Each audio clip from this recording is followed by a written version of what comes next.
And visiting us right now in the studio with us is Mr. Atlantic City himself, Justin Figueroa. How you doing, Justin? I'm doing great. I love the energy. Thank you, Billy. Thanks for having me on. Thanks for coming in, man. It's cool This to have is you every here, Sunday with him, by the way. The energy is crazy. The energy is nonstop with this guy. I love it, though. Yo, man, good to see you. I was in your sir. first fight. Oh, yeah, right. Yeah, man. Yes, sir. I saw that. So what got you into boxing? So I started boxing. My dad got me into it around 4 or 5 years old. He was just teaching me how to box, teaching me how to fight. It was more just teaching me how to defend myself. I lived in a tough neighborhood in Atlantic City. Got into a few fights. Did you get in fights when you were a little kid? Yeah, as a kid, I actually got beat up by 5 kids at once. No way. And my dad, he knew I was pretty soft, I guess you can say, soft-hearted. And I am. I still am. Yeah. I turned the switch on and off. But, yeah, after that day when I got jumped or beat up by 5 kids, kept me in the house for 2 years straight and trained me every day, boxing. But it was more so self-defense. He was teaching me how to fight. And then the first day he let me outside, I was kicking butt all in the neighborhood because kids still, kids are going to be kids. Yeah. And they messed with the wrong kid after those 2 years. But my dad realized how good of a student I was and how much potential there was. And it became a father and son duo kind of thing. That's pretty cool. Yeah, we love boxing. My first competition was at 10 years old. So I got to tell you, I'm friends with a couple of guys that used to play in the NHL. Okay. And they were fighters. Yeah, for sure. Nicest guys off the ice. Yeah. Don't want to mess with them on the ice. Nah, not at all. You drop the gloves, they'll kick you. Not at all, especially on the ice. Yeah, man. I don't want to fight them on the ice. No, I know, but I'm just saying, just because you have a different mentality, you get in between the ropes. Yes, sir. You're an animal, man. Most definitely. You want blood, right? Yeah, most right? definitely. You're carnivore. Yeah. But outside the ropes, they're completely different. Yeah, I would like to think I'm a good guy. You seem mild-mannered. Yeah. You know what I would like to think I'm a good guy, well-mannered, but definitely I go into that alter ego when I step in the stadium and enter in between them ropes. I kind of go into my flow state, and I turn into Justin Time or Mr. Atlantic City. Like I said, it's an alter ego for me, and all the work that I put in, I just let it flow. Now, being a boxer, you have to train really hard. All day, every day. You're pretty cut. Yeah. You come in here, you look like you're in tip-top shape. Yeah. Of course, you're fighting next Friday night. Yes, sir. And how many hours do you spend in the gym prior to fights? Man, like this far out or just in general? Well, like leading up to a big fight. By the way, you're 9-0. Yes, sir. So you're leading up to a big fight. How many hours do you spend in the gym? It's tough for me. I've throughout my career so far, I had a tough time with burning out because I train too much. I love to train. I love to train hard. Do you run a lot? Run a lot. How many miles would you run? I will get up to the most I've done was 19 miles. I do 10 miles here and there. But my coaches are like, you're not a marathon runner. Why are you running that much? Right. You want to do more of a sprint. So they said about 3 miles is good. This fight's going to be 6 rounds, so 18 minutes in total. So I more so sprint for 18 minutes. I think I probably get around 3 miles around there. Right. Than a sprint.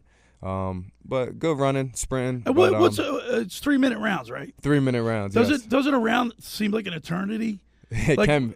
What wrestling is like. I can equate it to wrestling because when I was in 7th, I only wrestled 1 year in 7th grade. Gotcha. I think it's three rounds wrestling. Yeah, 3 periods. 3 periods. Yeah.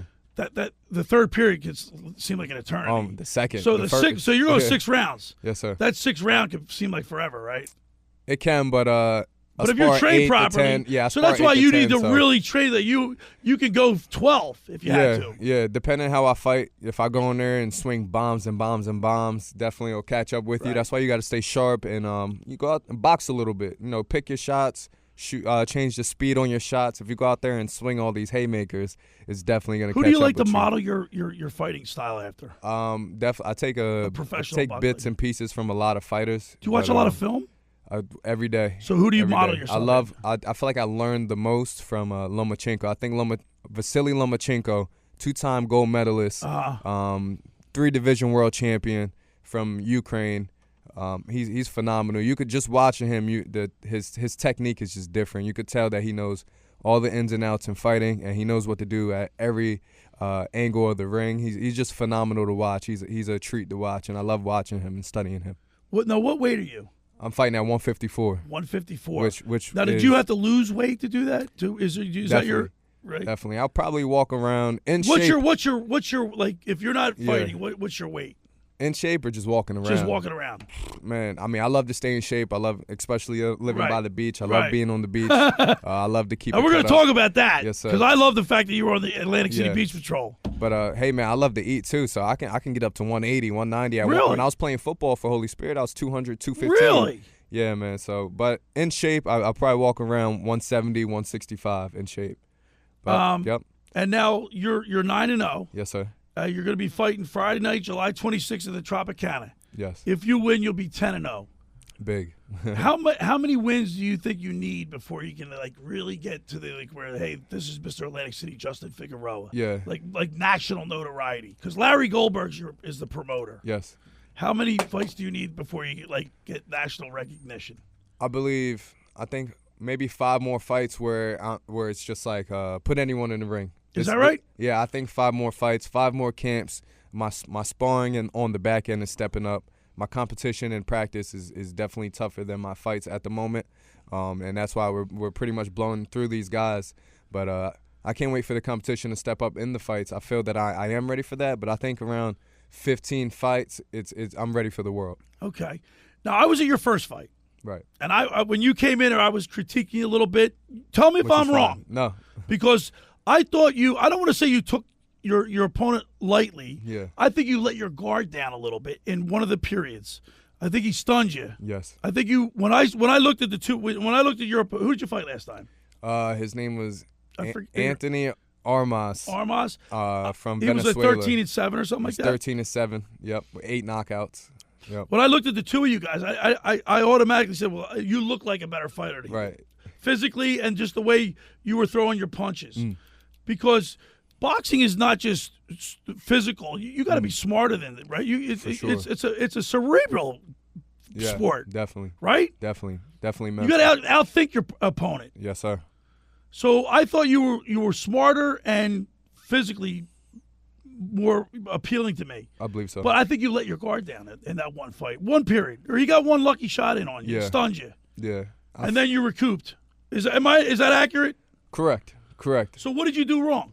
I felt that from the start. What did you do wrong, and did you learn anything from that? Most definitely. I felt from the start and the whole fight I was pretty dominant. I definitely wanted to step on the gas a little bit more. I felt like I wanted to take him a little more into the later rounds, into the deep end, and drown him. Yeah.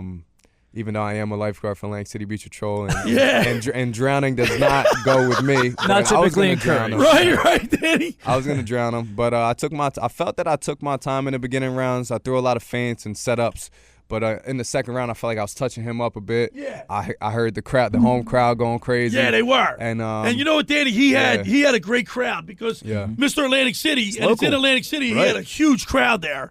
Does that inspire you too when you hear the noise? Because a lot of athletes, Danny, too, you notice, you hear it, but you drowned all that stuff out. Yeah. But you do in a way that feed off that. Yeah. So in the first round, I could still hear, especially with how the venue is set up, I could still hear everyone in the first round. And I'm like, I'm not in my flow state yet. I need to get in my flow state. Right. The second round, I started to enter my flow state. I started putting the mittens on them. Yeah. And at the end of the second round, that is when I kissed the canvas like it was my girlfriend. And the mistake I made was I got impatient. Because I wanted to please the crowd, because I do feel I am an entertainer along with a fighter. I wanted to please the crowd, but the biggest mistake was I broke the fundamentals. I broke my base. I dove in and I left my feet. So that's from being is that from maybe being like a little inexperienced, maybe? Because you know what I mean? Yeah, I've had a bad it's been a bad habit throughout my career since I got back into boxing, diving in and leaving my feet. And I will always get away with it because of my athleticism and speed. But this guy, he was a veteran in my last fight, and he picked up on it. Yeah. And he caught me with a good shot. And I wasn't hurt. When I got hit, I knew I got hit, but I thought I tripped over his foot. And then when I looked back at the tape, I realized that my feet were off the ground when I threw the punch. So when he hit me, I didn't have my base to hold me up. Okay, yeah. So I never felt really hurt, but my feelings was hurt. So, Justin, this upcoming Friday, it's a 6-round bout. against Victor Mendoza Arreola. He's 4-1 with 2 knockouts. You're 9-0, and Billy, you made that a huge point of emphasis. But it's not just a casual on 9-0. It's 9-0 with 7 knockouts. Yeah. I mean, this has been dominant so far. So without giving away too much, what have been some points of emphasis for this Friday against Victor Arreola, and really just overall what you've been training like as far as trying to take down a guy who's 4-1 with 2 knockouts? Honestly, I think the opponent has switched. I think we have a different opponent. So it's been, really? It was a last-minute change? Yeah, last-minute change. It's been tough for me the past few fights. Opponents just been dropping out. We'll get an opponent. Now, do you have film on your opponents? Like football teams? Not too much. Not Exactly. really, yeah. I don't have too much film Are on you these allowed guys. to do that in boxing, Yeah, have film? definitely. I love to study other guys' films just to see how they move. But exactly, with all my opponents dropping out, I haven't been watching too much film because it's like I'm going to watch this guy's film and I end up not even fighting him, so I waste my time. Right. So I believe we have a different opponent. No, I'm sorry. I'll get the facts in front of me in a second. Gotcha. All good. Sorry about that. But I have a bunch of sparring partners from down here all over Jersey. I travel to Philly, get some sparring, different sizes, different styles, inside fighting, outside fighting. So I believe I'm ready for anything. All right, we're here with Justin Figueroa, Mr. Atlantic City. When we come back on the other side, we'll talk about Jake Paul had a fight last night, maybe a little other professional fighters, and a little Atlantic City Beach Patrol talk, and a lot more with Mr. Atlantic City himself. Justin Figueroa is in the studio with us. And Justin, we look forward to a big fight next week. You're 9-0, looking for your 10th win. Yes. Pretty exciting stuff, man. I am excited. This is a big goal mine or milestone for my career to reach 10-0. I think this labels me as a real prospect. Anyone can reach 1-0, 2-0, 3-0. Yeah. But to reach 10-0, there's got to be something there, and then it's only up from there. So I'm ready for that stage. Yeah, now, I must admit, you're 10-0, and you're a good-looking guy. Thank you. Appreciate that. Soon to be 10-0. Soon to be 10-0. You want to, keep... you don't want to get hit in the face too much. Especially my mother there, my girlfriend there. By the way, I sat next to your girlfriend. Okay. I was nice. just happened to be, actually, for, I guess, the second, maybe third round on, I think. Okay. People were moving around. And I said, well, I saw her looking. I said, that's my boyfriend. I said, well, yes, we met. I love it. Last night, Jake Paul fought Mike Perry. Yes. What did you think of that fight? Mike Perry is a bare knuckle fighter, more of a tough guy, more of we call those fighters where they just jump into competitions like it's a tough man competition. Right. Where he's not really a boxer. He's not. Per se. Yeah, he didn't. You could tell he didn't really have too much in his arsenal. He just wanted to land a big punch, and he could definitely take some good Jake punches. Jake Paul's not a boxer per se either. I mean, he's a YouTube sensation that turned into a boxer. He's turning into a boxer in front of our eyes. I definitely think he is a boxer. He's a boxer. I mean, anyone can point out a couple flaws that he did last night, but I could definitely point out a lot of good things that he also did. I feel that he used his lead hand, his jab very well. He changed the speeds on it. He landed it a lot. He stopped Mike Perry from coming in with that lead hand. Right. And it set up his big right hand.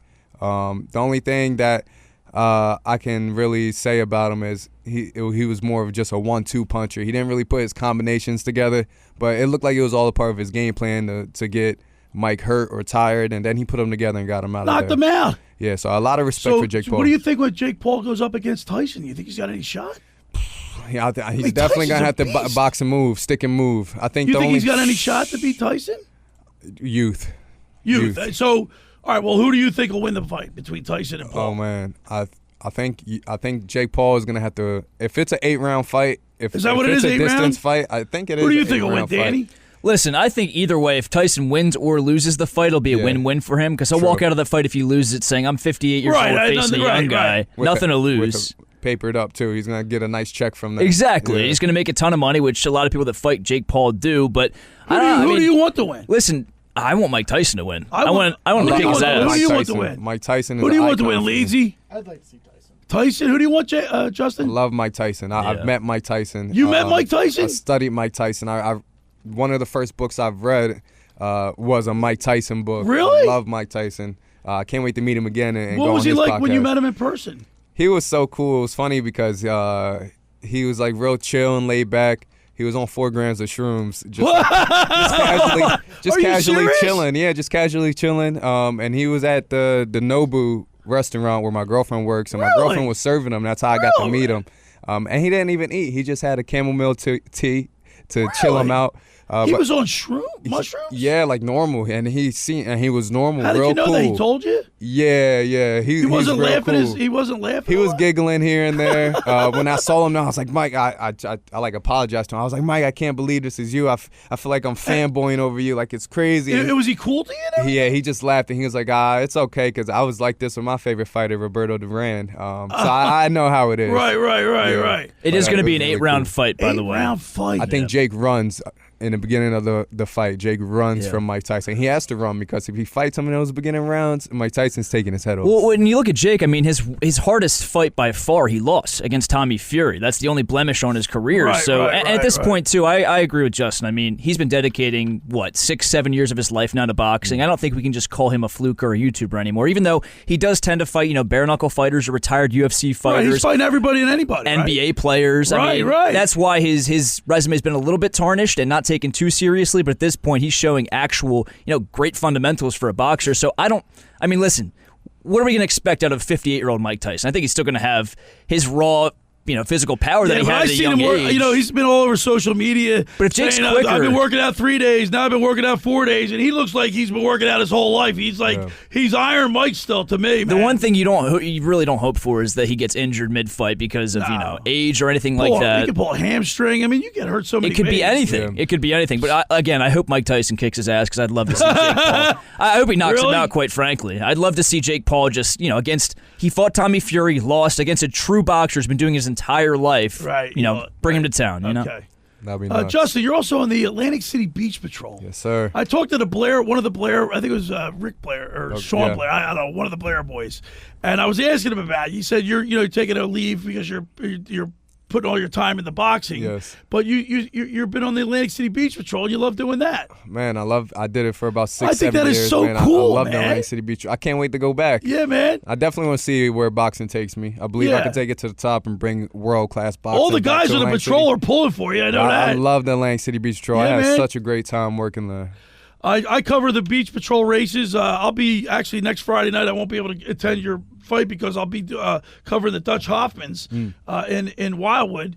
It's the three big races of the Dutch Hoffmans, the Margate Memorials, and of course the South Jersey Lifeguard Championships. Yeah. This year will be in Brigantine because they won last year. Okay. Joe and Jack Seville won the doubles for Brigantine, and Seville, I think Jack won the singles. So they've got a great crew.